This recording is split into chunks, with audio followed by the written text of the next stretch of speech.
Buenas noches con todos, soy el estudiante Omar Rivera Llana de la Universidad Nacional Autónoma Altondina de Tarma. Vengo a explicarles sobre el uso de esta aplicación llamada Auscultación Soplos Cardíacos, así se llama. Es una herramienta educativa diseñada para ayudar a estudiantes y profesionales de salud a identificar y diferenciar los distintos soplos cardíacos y pulmonares. Su objetivo principal es mejorar las habilidades de auscultación y facilitar el aprendizaje mediante ejemplos auditivos y un cuestionario interactivo. Tenemos lo que son los soplos del corazón. La aplicación incluye una variedad de sonidos relacionados con los soplos cardíacos, como los soplos sistólicos, diastólicos y continuos. Cada sonido está acompañado de información detallada sobre su origen y las condiciones cardíacas asociadas. También tenemos lo que son los soplos del pulmón. Aparte de los soplos cardíacos, incluye sonidos relacionados con las afecciones pulmonares.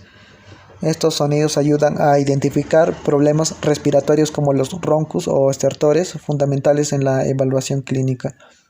Una parte clave de la aplicación es su cuestionario interactivo que permite a los usuarios evaluar lo que han aprendido. Después de escuchar diferentes soplos, los usuarios pueden poner a prueba su capacidad para identificar el tipo de soplo y la patología asociada, lo que refuerza el aprendizaje práctico. Para una experiencia óptima al escuchar los sonidos, se recomienda el uso de los audífonos, ya que permiten captar mejor los detalles de los soplos. Algunos sonidos, tanto cardíacos como pulmonares, vienen desbloqueados de manera gratuita en la aplicación. Sin embargo, otros sonidos están bloqueados y pueden adquirirse a través de una compra dentro de la aplicación para ampliar la gama de ejemplos disponibles. Eso sería todo de mi parte. Muchísimas gracias.